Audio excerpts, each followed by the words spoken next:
Ramitsangatsangana wanala kamandre ni feumburuna ni rivutra mitsuka muramura arimai tatendrumboitra miderana wandria manitro faleibe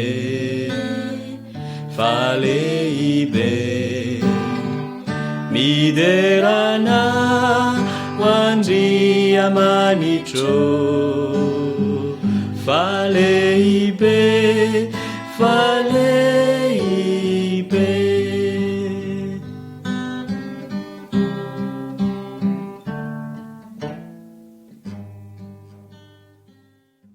Jereo Henoi Hiaino.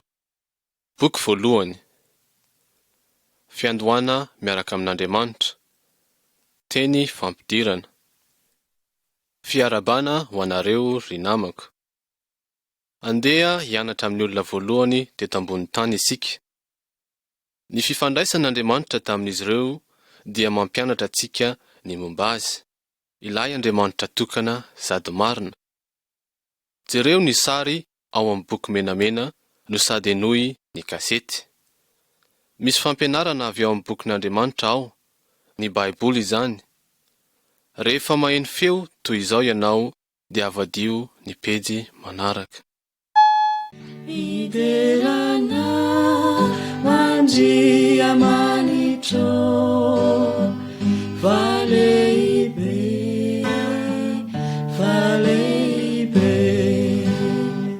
miderana wandria manitro faleibe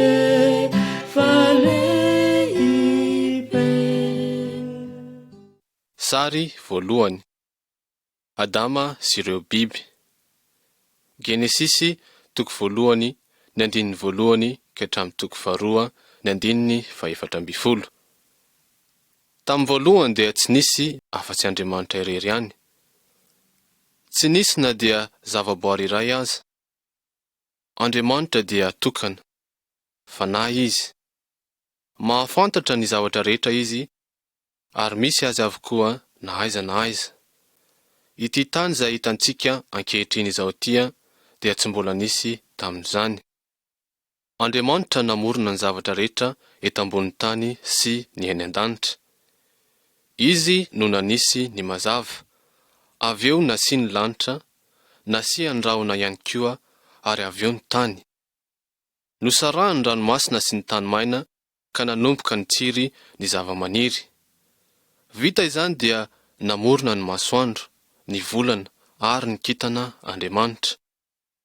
Avy eo dia noforon'Andriamanitra avokoa ny zava-mananaina rehetra teto an-tany sy tany an-dranomasina.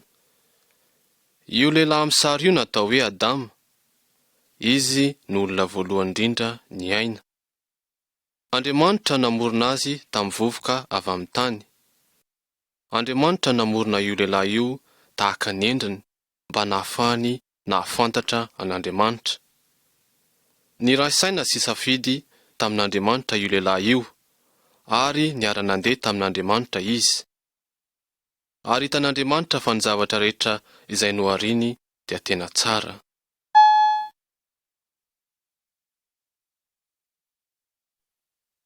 Sary faharoa. Vady ho an'i Adama. Genesisy toko voalohany ny andininy faha-17 ka hatramin'ny faha-20, ary Genesisy toko faharoa ny andininy faha-15 ka hatramin'ny faha-15. Andriamanitra nametraka an'i Adama teo amin'ny saha tsara tarehy iray nantsoina hoe Edena, ary izy no nasain'Andriamanitra nikarakara izany.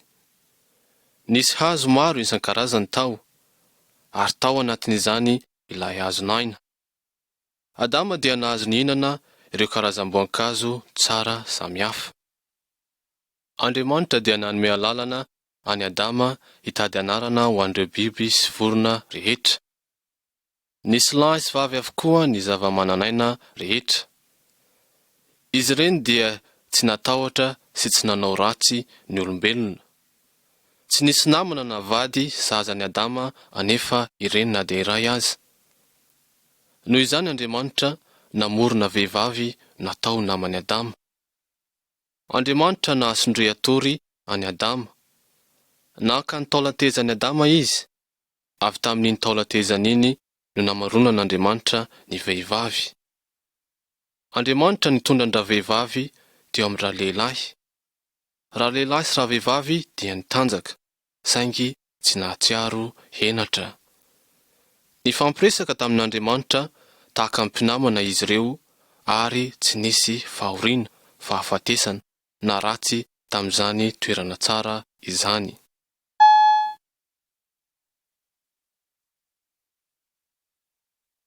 Sary fahatelo. Ilay menarana tao an-tsaha. Genesisy 2:2-20 ary Genesisy 3 sy Genesisy 2:12-12. Andriamanitra nandidy any Adama nanao hoe: ny hazo rehetra ao amin'ny saha dia azonao hihinanana, saingy ny hazo fahalalana ny tsara sy ny ratsy dia tsy azonao hihinanana. Fa amin'ny fotoana izay hinananao azy dia ho faty tokoa ianao. Saingy Satana dia namitaka ny vadin'i Adama. Satana dia anjelin'Andriamanitra taloha, saingy nivadika nanohitra an'Andriamanitra namorona azy izy. Teo lehibe mihoatra n'Andriamanitra izy. Vokatr'izany dia norohan'Andriamanitra niala tany an-danitra izy ary lasa fahavalony. Satana ilay ratsy fanahy, izay nanantona ny rahavehivavy tamin'ny endrika menarana tsara tarehy. Satana no nandresy lahatra any rahavehivavy mba hihinana ilay voankazo voarara. Satana nilaza taminy fa tsy ho faty izy raha mihinana amin'ny voankazo io. Nihinana rahavehivavy ary nanomezany koa i Adama. Raha vao nihinana izy ireo dia natsiaro ny tanjaka. Nanao fisaronana tamin'ny ravina ho azy izy ireo ary niezaka nihery an'Andriamanitra.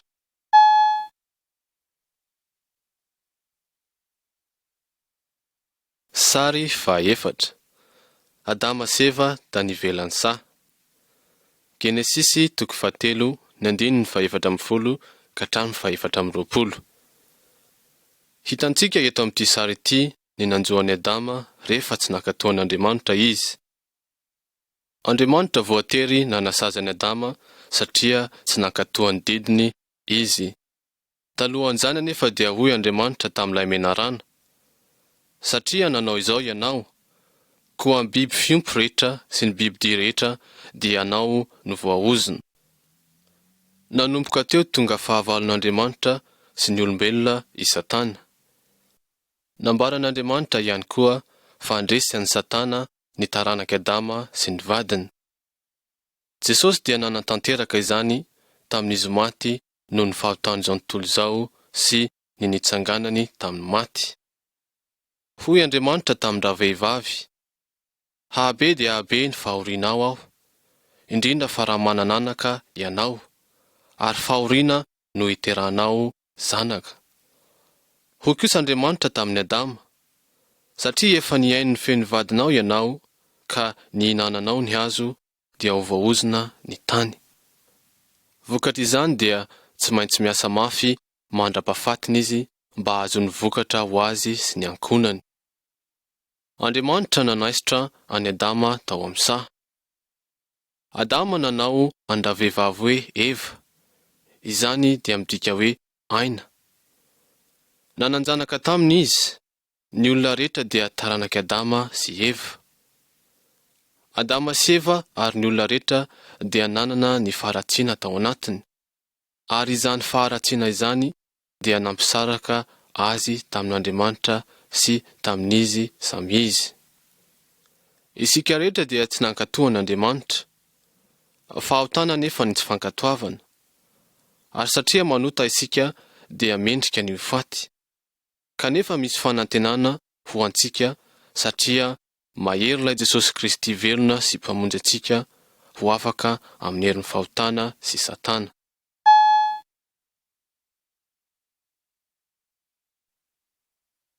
Sary 5 Noa sy ny samby fiara. Genesisy 1:1 ka hatramin'ny 7:1. Niamaro ny zanaka sy taranaka Adama sy Eva. Ny lalan'ny Satana no narahan'izy ireo ka nanao izay fanao ratsy rehetra izy. Andriamanitra nanenina noho ny nanaovany ny olona tambonin'ny tany. Iray ihany ny olona mba nankatoan'Andriamanitra. Noa no anarany. Indray andro dia nilaza tamin'ny Noa Andriamanitra nanao hoe, ny faran'ny nofo rehetra efa mbia eto anatrehako, satria efa henin-doza ny tany noho ny amin'ny olona. Manaova samby fiara ho anao. Ny samby fiara dia sambo lehibe iray.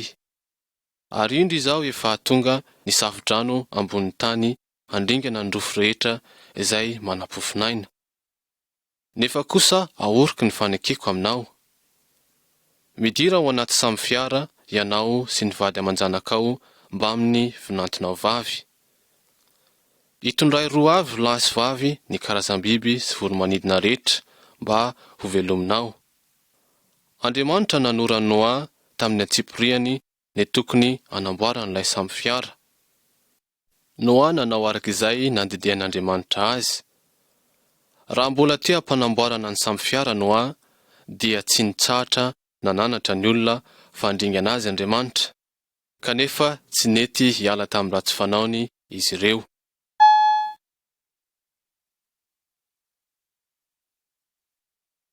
Sary 6 Ny safodrano lehibe. Genesisy 7:1 ka hatramin'ny 7:20. Andriamanitra dia manatanteraka hatrany ny teniny. Niditra tao anaty samby fiara i Noa sy ny vady aman-janany ary ny biby rehetra. Nakaton'Andriamanitra ny varavaran'ilay samby fiara. 7 andro taorian'izany dia nilatsaka ny orana. Nandritra ny 70 andro sy 70 alina izany orana izany. Tonga betsaka ny rano ka safotry ny rano ny tany rehetra. Maty avokoa ny olona sy ny biby ary ny voromanidina rehetra taty ivelan'ny samby fiara. Tsy niova anefa ny olona. Mbola nanao ny faharatiany ao anatiny izy dia ny fanarahana any Satana sy fandavana hiaino an'Andriamanitra. Hoy Andriamanitra ao amin'ny teniny dia ny Baiboly. Mbola ho avy Jesosy indray androany hitsara ny olona araka ny faharatiany. Fa Andriamanitra nanome lalana hialana amin'izany ho an'izay mino sy mankatoa azy.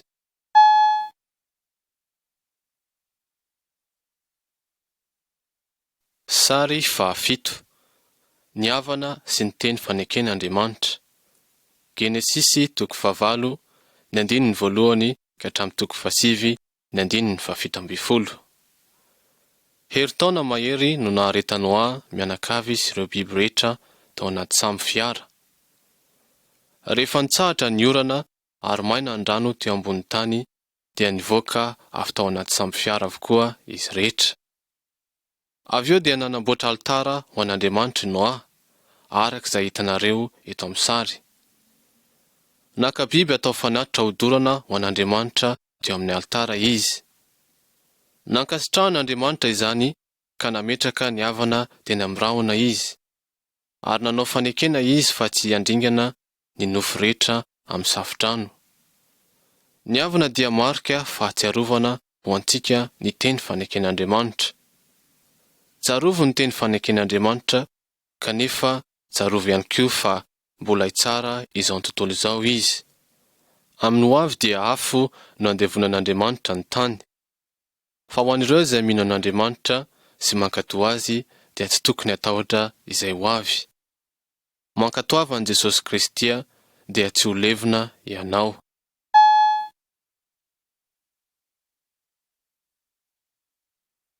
Sary 8 Ny tilikambon'i Babela. Genesisy 1:1 ka hatramin'ny 7. Ny olombelona rehetra dia avy amin'ireo zanaka telo lahy Noa. Andriamanitra nilaza tamin'izy ireo mba hananjanaka maro ary andeha hameno izao tontolo izao. Niray fiteny ny olona rehetra tamin'izany ary tsy te hiely manerana ny tany izy ireo. Tsy nankatoan'Andriamanitra izy ireo fa nanorina tanàna iray lehibe izay nasiany tilikambo iray avo be nanakatra ny rahona. Andriamanitra nahita ilay tanàna sy tilikambo. Nahita koa izy ny tsy fankatoavana sy ny fireharehan'izy ireo. Noho izany hoy Andriamanitra, indro iray foko ny olona sady iray fanononana izy rehetra. Aoka isika hidina ka eny no hanakorotanantsika ny fiteniny mba tsy hifankalala teny izy. Eto amin'ity sary ity dia tsy mifankahazo teny intsony ny olona. Noho izany dia nitsahatra tsy nanao ny tanàna intsony izy ireo ary niparitaka tany amin'ny toerana samihafa. Noho ny tsy fankatoavana izy ireo an'Andriamanitra dia samy manana ny fiteniny ny firenena ankehitriny. Rehefa tsy mankatoa an'Andriamanitra isika dia manota. Ny fahotana dia mampisaraka ny olona amin'Andriamanitra ary koa mampisaraka ny olona samy olona. Andeha isika hankatoa an'Andriamanitra sy hahatoky azy mandrakariva.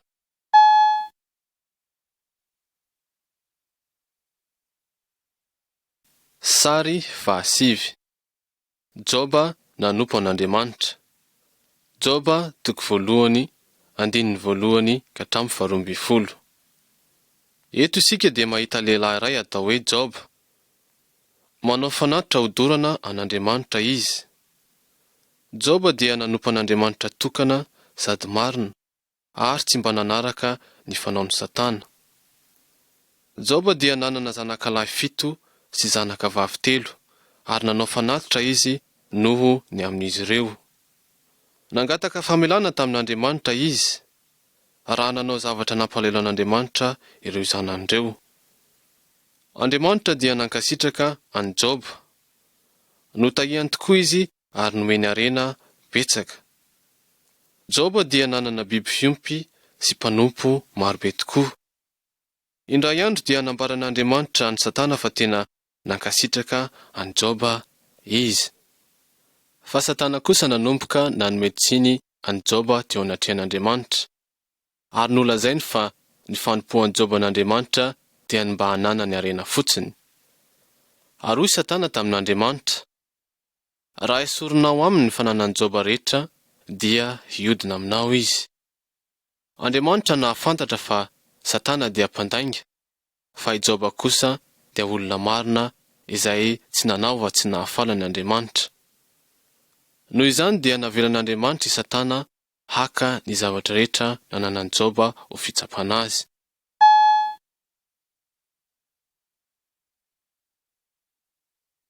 Sary 10. Joba teo amin'ny fisaonany. Joba 1:1-12. Ity sary ity dia mampiseho fahoriana lehibe nanjoan'i Joba. Ireo mpanompony dia nitondra vaovao mahatsiravina ho azy. Ny mpanompony voalohany dia niazakazaka nilaza taminy fa nisy fahavalo namono ireo mpanompony ary naka ny ombony sy ny boriky vaviny. Mbola tsy tapitra akory ny teniny dia tonga ny mpanompo manaraka. Nilaza izy fa nisy afo nandoro ny ondry amanosy sy ny mpiandry-ondry ary maty avokoa. Ny mpanompo fahatelo tonga nilaza tamin'i Joba fa nisy fahavalo nanafika izy ireo ary nangalariny avokoa ny rameva rehetra. Nisy mpanompo anankiray izay nitondra ny vaovao ratsy indrindra. Dia hoy izy, raha teo ampisakafoanana indrindra ireo zanakao dia indro nisy rivotra mahery ny fofofofo nanjera ny trano ary nahafaty azy rehetra. Taoriany nandrenesany izany dia nanaratra ny lohany Joba ary niapoka tamin'ny tany ka niankohaka. Hoy izy, ny tompony nanome ary ny tompony no nanaisotra. Isaorana ane ny anaran'Andriamanitra. Na dia teo azy izany zavatra rehetra izany dia tsy mba nanome tsiny an'Andriamanitra i Joba.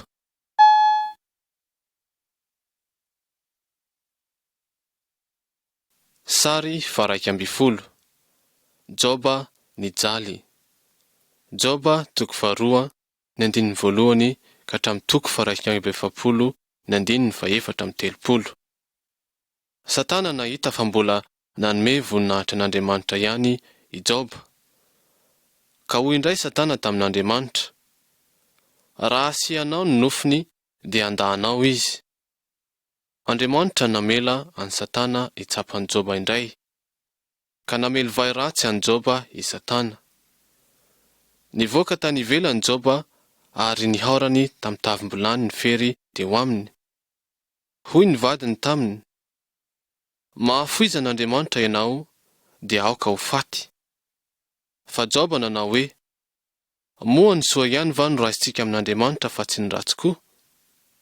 Anankitelo tamin'ireo sakaizan'i Joba ny tonga ary niresaka taminy nandritra ny andro maro. Niezaka mantatra ny anton'ireo loza nanjohan'i Joba izy ireo. Nilaza izy ireo fa mety nanao zava-dratsy teo anatrehan'Andriamanitra izy, ary Andriamanitra nanafay azy. Joba nefa tsy nanaiky ny amin'ny zavatra nolazaina izy ireo aminy. Noho izany dia nanontany ny hevitr'Andriamanitra izy fa tsy mbola niodina nanohitra azy. Vokatr'izany dia nasehon'Andriamanitra ny Joba ny halehibeny ary ny fahalalany ny zavatra rehetra.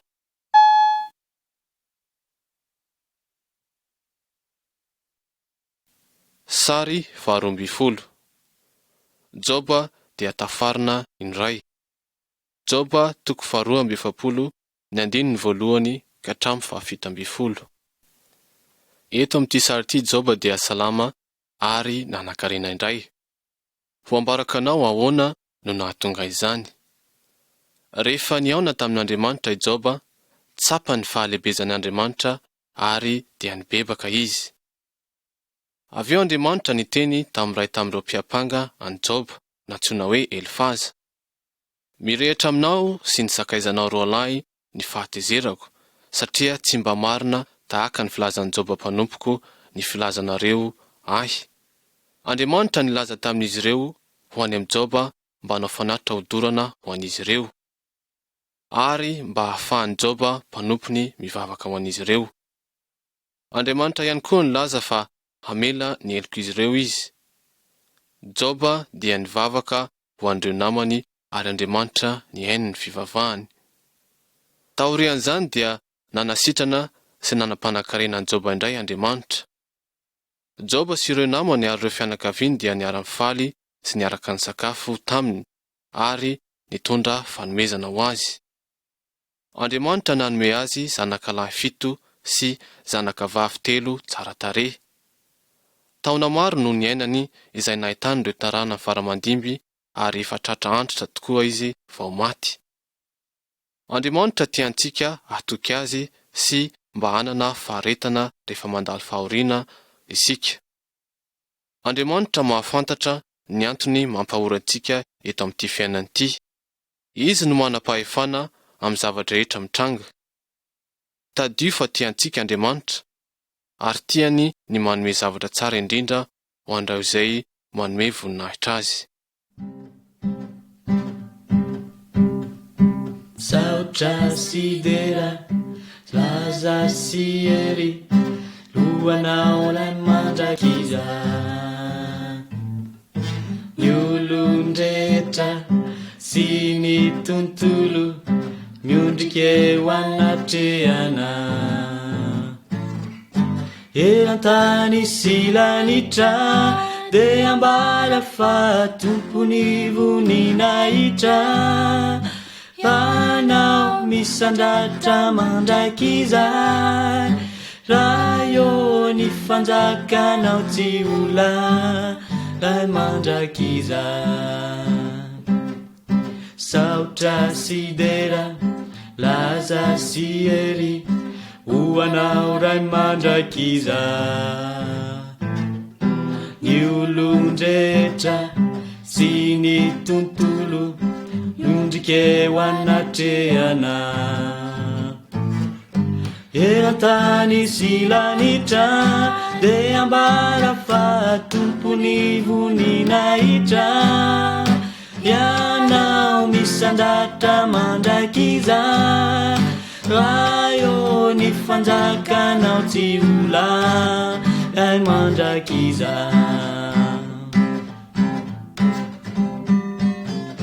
nelana ny tany manjaky anao de lahoanao mandrakiza tsy manantsala ianao iray de lahoanao mandrakiza de latany silanitra de ambara fa tompony voninahitra ianao misandraka mandrakizay ianao sanjakana tsy ola ray mandrakiza ray mandrakiza ray mandrakiza. Boky voalohany. Teny fampidirana. Ry namako, mamela hitantara aminareo ny momba ilay lehilahy iray atao hoe Abrahama. Izy dia nankatoa an'Andriamanitra ary noho ny aminy no nahazon'ny olona maro fitahiana. Jereo ny sary manaraka rehefa maheno izao feo izao ianareo.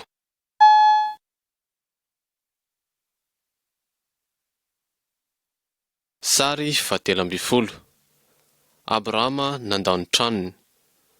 Genesisy 12 ny 1 ka hatramin'ny 17 .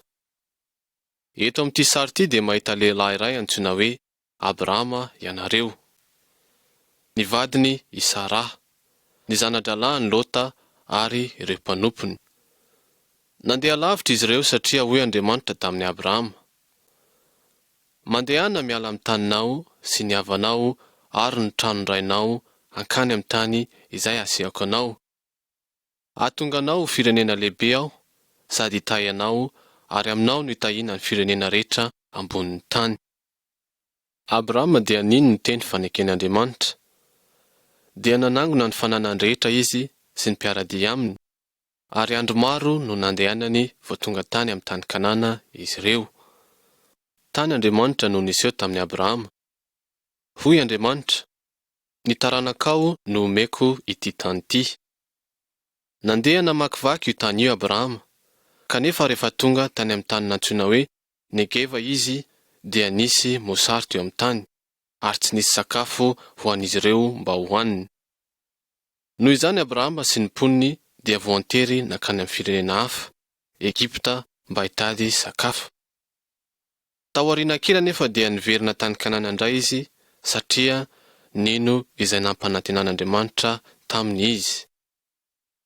Andriamanitra dia nampanantena antsika fiainana vaovao sy toerana any an-danitra. Tahaka ny Abrahama dia tokony hankatoan'Andriamanitra koa isika mba hantanteraka izay teny nampantenainy antsika.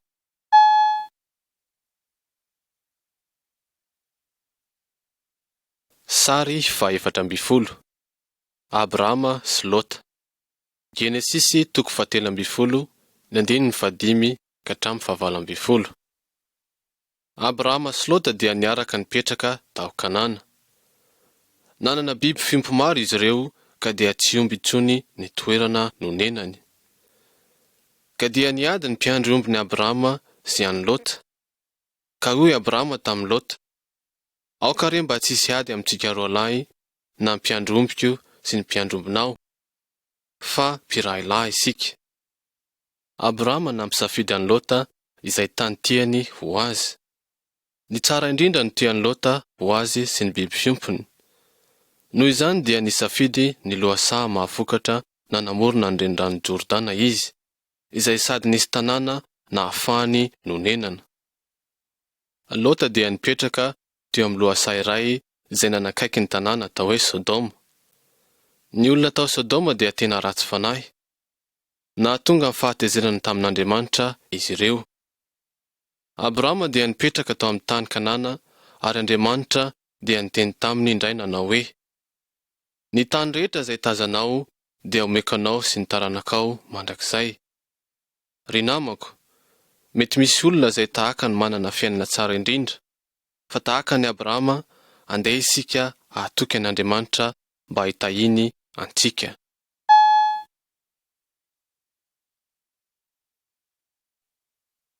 Sary 5. Abrahama nihana tamin'ilay mpanjaka ny fiadanana. Genesisy 4:20, ny 1-4. Raha mbola niaina tao amin'ilay loasay Lota dia raikitra niady.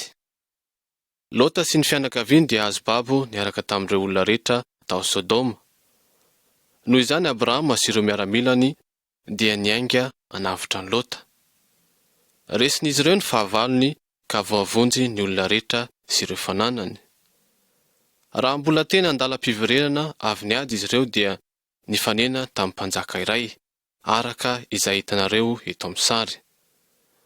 Ny anaran'ilay mpanjaka dia Melkizedeka. Izy ny mpanjaka ny tanàna iray atao hoe Salema, izay midika hoe fiadanana. Izy dia nanompo an'Andriamanitra tokana sady marina, ary Andriamanitra nankasitraka azy. Izy dia nitondra mofo sy divay ho an'i Abrahama. Abrahama dia niankohaka teo alohan'i Melkizedeka ary nitondra fanomezana ho azy. Ny mpanjakan'i Sodoma dia te hanome fanomezana ho an'i Abrahama noho ny fanavotany olona. Saingy Abrahama dia tsy nentina indray na inona tamin'ny mpanjaka ratsy fanahy io.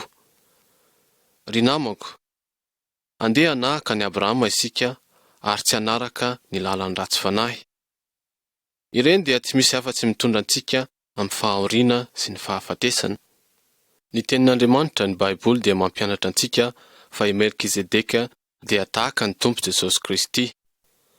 Tokony hanome voninahitra sy hanaraka an'i Jesosy Kristy isika, fa ny lalany dia mitondra antsika amin'ny fiadanana sy ahitantsika fity amin'Andriamanitra.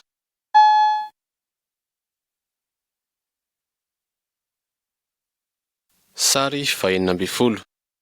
Abrahama sy ny kintana. Genesisy 5:5, ny 1-1. Taoriana nanavotany Abrahama ny Lota dia nody tany Sodoma i Lota. Avy eo Andriamanitra niteny tamin'Abrahama nanao hoe: aza matahotra ry Abrahama, izao ny nampinganao sy valim-pity lehibe indrindra ho anao.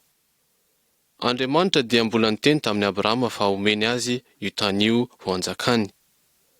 Ny tany Kanana io tian'Andriamanitra lazaina io, saingy Abrahama dia nalahelo satria Andriamanitra dia tsy nanome azy zanaka. Vokatra izany dia nentin'Andriamanitra nivoaka teo ivelany Abrahama ary nilazany hoe: jereo ange ny lanitra ka isao ny kintana raha mahisa azy ianao, ho tahaka izany ny taranakao. Abrahama dia nino ny teny fikaisan'Andriamanitra, efa na dia mbola tsy nanan-janaka aza izy. Ry namako, Andriamanitra dia tiantsika ino sy ankantony teniny ao anatin'ny bokiny dia ny Baiboly, fa izy no lahy Andriamanitra tsy toa. Raha manao izany isika dia ho tanteraka amintsika koa ny teny fikaisan'Andriamanitra, izay tsy inona fa tahaka ny nataony Abrahama. Mbola ambaranay ianareo izany ao aoriana kely.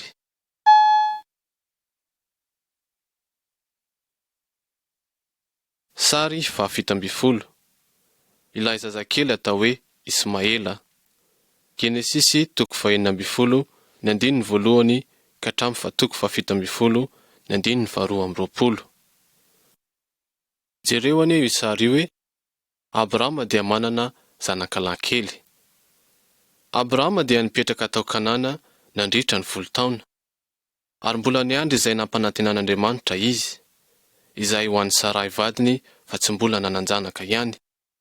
Sarai dia nanana mpanompo vavy antsoina hoe Agara, ary Agara dia tiany Sarai hanana zanaka amin'ny Abrahama, ary avy eo dia ho alainy ho toy ny zanany naterany ilay zaza. Izany mantsy ny fombafomba tamin'izany fotoana izany. Araka izany dia nitoejaza tamin'ny Abrahama i Agara ka nanjary ny alinazy i Sarai. Sarai nampahory azy mba handosirany Agara, fa ny anjelin'Andriamanitra nifanena tamin'ny Agara ary nampahery azy.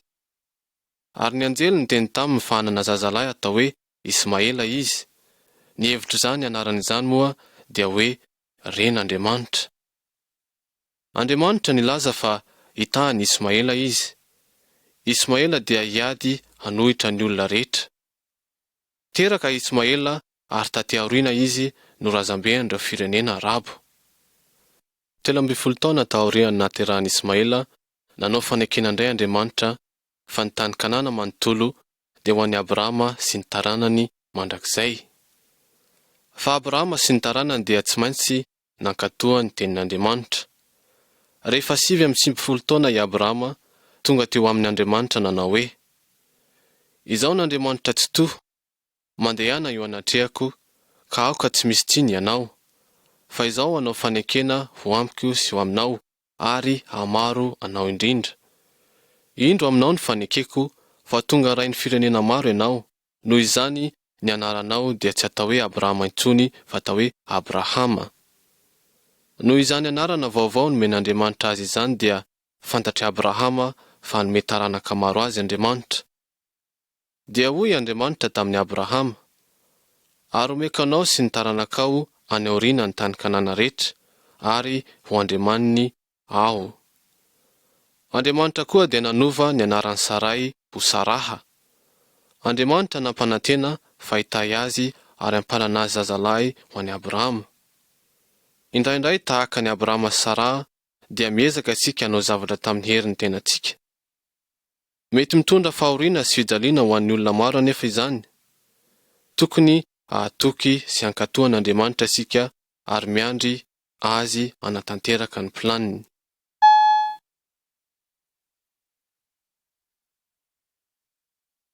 Sary 20. Sarai ny ome. Genesisy 20 ny andininy voalohany ka hatramin'ny 15. Indray andro rehefa 70 taona i Abrahama, dia indro nisy irak'Andriamanitra teo lahy tonga teo amin'ny lahiny Abrahama. Abrahama niantso ny Saraha nikarakara ny sakafo ary androso ho an'izy ireo izany. Ary hoy izy teo lahy tamin'ny Abrahama: aiza Saraha vadinao? Abrahama namaly nanao hoe: indro ao anday izy. Ny ray tamin'ireo lehilahy ireo dia ny Tompo Andriamanitra mihitsiny, ka hoy izy tamin'ny Abrahama nanao hoe: hiverina aminao tokoa aho raha avy ny taona toy izao, ary indro hanana zazalahy Sarai vadinao.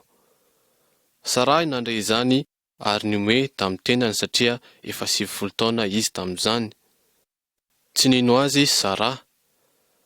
Dia niteny tamin'ny Abrahama indray Andriamanitra nanao hoe: nahoana no niome Sara ka nanao hoe: hiteraka tokoa va aho, kanefa izaho efa antitra izao, ka moa misy zavatra magaga izay tsy hain'ny Tompo fa hanana zazalahy Saraha.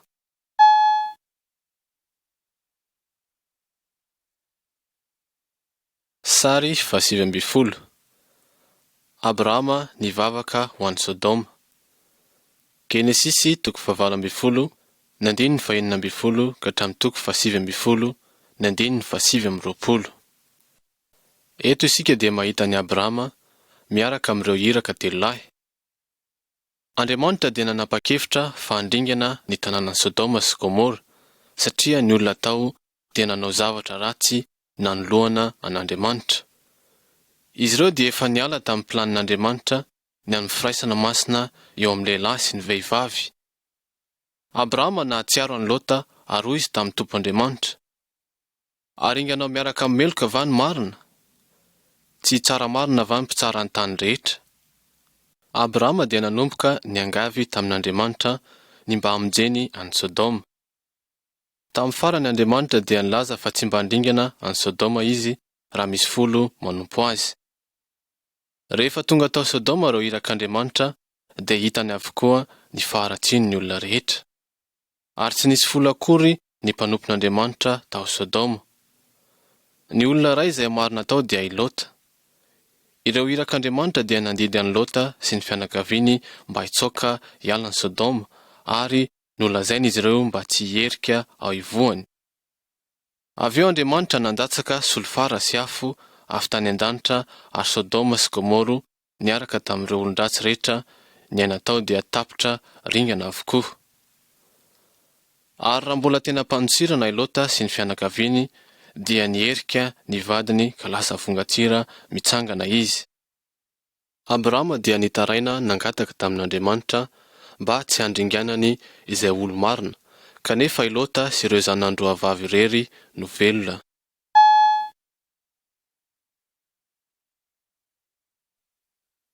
Sary 20 ny fanatitry Abrahama. Genesisy 1:20 ny 1 ka hatramin'ny 2:20 ny 7. Rehefa 90 taona i Sara dia niteraka zazalahy araka izay nolazain'Andriamanitra. Nantsoiny hoe Isaka ny anarany. Izany dia midika hoe miome izy. Raha mbola zaza Isaka dia nizahan'Andriamanitra toetra i Abrahama. Andriamanitra dia te hahita raha tena mankatoa azy Abrahama. Andriamanitra nanao taminy hoe, ento ny zanakao ny lahy tokanao izay tianao, dia Isaka, ary ataovy ho fanatitra dorana ho ahy. Abrahama nankatoa an'Andriamanitra. Nino izy fa raha ho faty Isaka dia hain'Andriamanitra ny mampitsangana Isaka amin'ny maty mba ho velona indray. Nanomana ny Isaka ho atao fanatitra ho an'Andriamanitra i Abrahama, araka izay hitanareo eto amin'ny sary. Raha vao nanainga ny antsy hamonoana ny Isaka anefa i Abrahama dia ny anjelin'Andriamanitra niantso azy ka nanao hoe, Abrahama, aza manindritra ny tananao amin'ny zazalahy, fa hitako izao fa mahatahotra an'Andriamanitra ianao, ka tsy narovanao tamiko ny zanakao dia ny lahy tokanao. Avy eo Abrahama nahita ny ondrolahy voasangozotry ny kirihitra ny tandrony. Nataony fanatitra ho dorana ho an'Andriamanitra izany ondrolahy izany ho solony zanany. Ary hoy Andriamanitra taminy, satria efa nankatony teniko ianao dia hitahinao tokoa aho, ary nohony aminao no hitahina ny firenena rehetra eto ambonin'ny tany.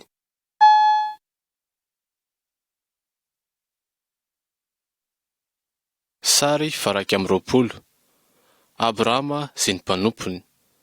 Genesisy 4:20 ny 1 ka hatramin'ny 5:20 ny 12. Rehefa antitra i Abrahama dia niantso ny mpanompony izy, ary hoy izy taminy, mianiana amiko fa ianao dia hiverina any amin'ny fireneko sy ireo havako, ary makavady ho an'i Isaka zanako. Abrahama dia tsy tiany ny andaovan'i Isaka ny tany men'Andriamanitra azy, na ny akany vady avy amin'ny vehivavy Kananita. Ilay mpanompo dia nankatoany Abrahama ary nandeha namakivaky ny tanànan'i Nahora. Tany izy no nangataka tamin'Andriamanitra hanoro azy izay tovavy sahazan'i Isaka. Tovavy iray tena tsara tarehy nantsoina hoe Rebeka no indro nivoaka ny tanàna mba haka rano teo amin'ny fatsakana.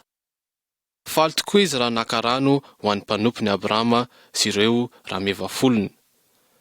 Ilay mpanompony dia nahafantatra fa Andriamanitra no nitaridalana azy ho eo amin'ny vehivavy io, ary izy ilay vehivavy izay notadiaviny. Hitany fa zafikelin rahalahin'i Abrahama izy io. Ilay mpanompo dia nankalaza n'Andriamanitra satria namaly ny fivavany izy ka nitondra azy tamin'ny havan'ny tompony.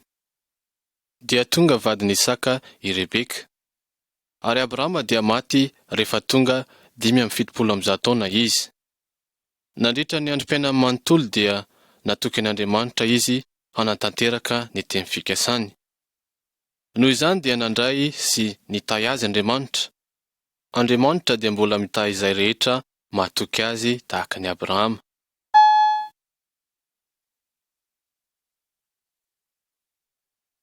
Sary 20 Teraka i Jesosy. Matio 1:20 ny 1:12 ka hatramin'ny 15 ary Galatiana 1:4 ny 1:7 ka hatramin'ny 5. Ny tenin'Andriamanitra dia marina. Andriamanitra dia tsy mandainga. Andriamanitra nilaza tamin'ny Adama fa haniraka ilay ray voafidiny izy mba handresiny Satana. Nilaza tamin'ny Noa izy fa handripaka ireo ratsy fanahy rehetra. Andriamanitra nampiseho tamin'i Joba fa tiany no hanome antsika ny tsara indrindra.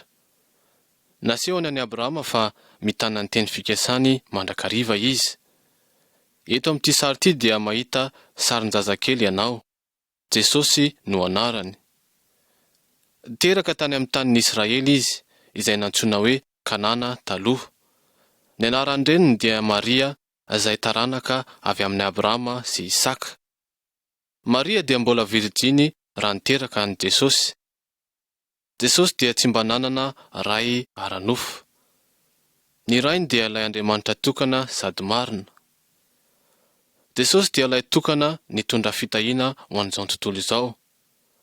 Tonga izy mba hanatanteraka ny teny fikasan'Andriamanitra dia ny andresy an'i Satana ary hamerina antsika indray amin'Andriamanitra.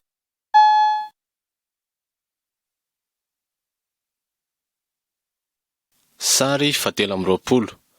Ny fahafatesan'i Jesosy. Galatiana 4, ny 17 sy 17.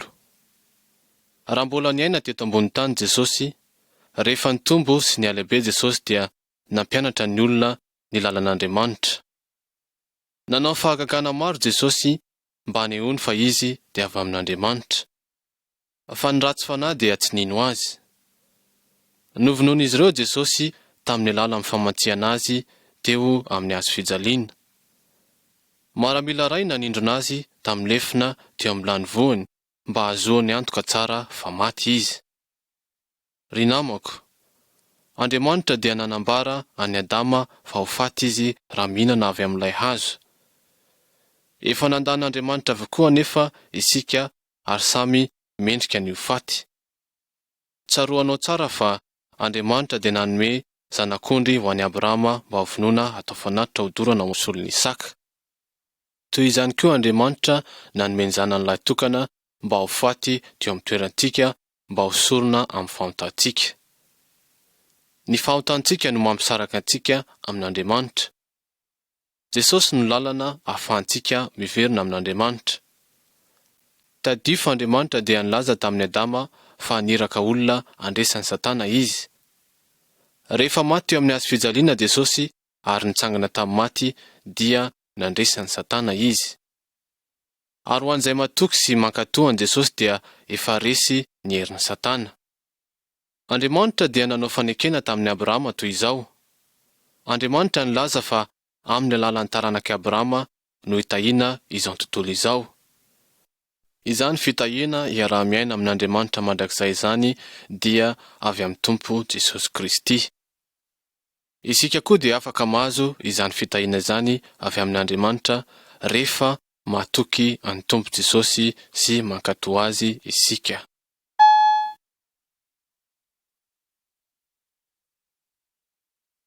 Sary 14.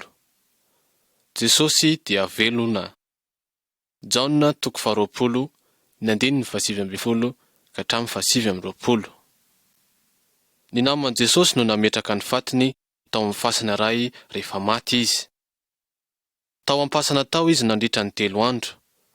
Avy eo dia nitsangana tamin'ny maty izy.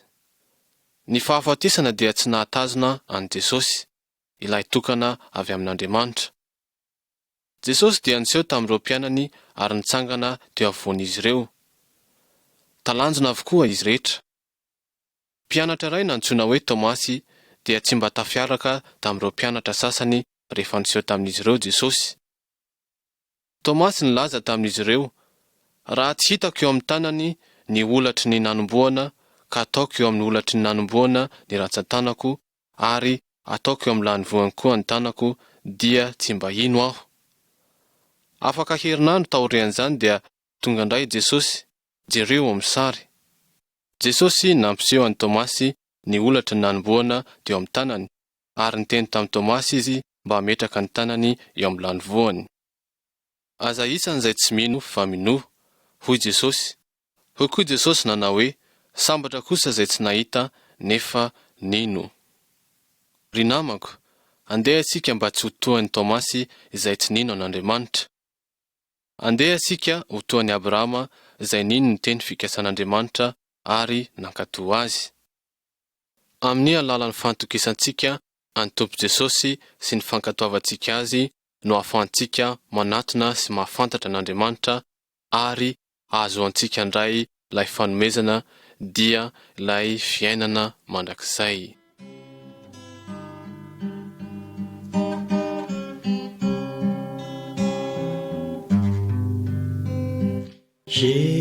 Jésus, c'est le plus beau nom, merveilleux sauveur,